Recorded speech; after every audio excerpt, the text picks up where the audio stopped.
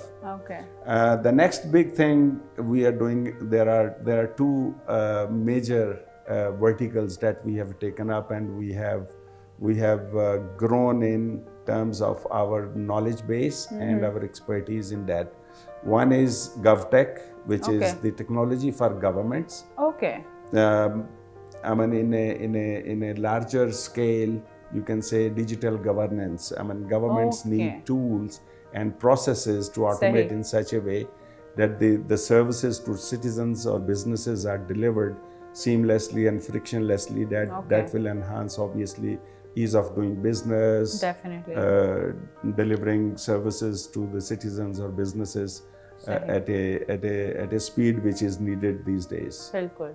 The second big thing is we are doing a few things which are very rare in cybersecurity and information security. We have some products which will not only substitute a huge amount import substitution for country, but we will be able to earn a phenomenally huge number of exports by exporting that technology. So I can't reveal more information than this, but that's a positive one though, that we need more exports. Thank you. Definitely. Well, that's great. So when you started setting up Infotech, what were the challenges that you faced? And because I'm sure at that point for Pakistan, this was ahead of its time, right?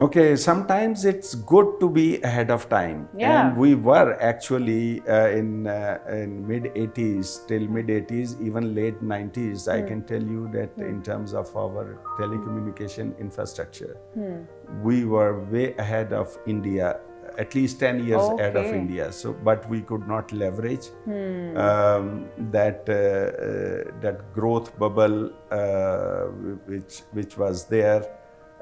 We missed that because we were not sufficient in terms of producing number of graduates at that time and to cope up with the global requirement which India captured at that time, and they are still in lead. Yeah. We are still unfortunately Lagging struggling with our internal issues, ease of doing business, or consistencies in policies on whether investment or taxation for global investors to come and invest in technology. I mean, the opportunity size is huge. It's huge, unbelievable. Yeah. Given that you're on the topic, what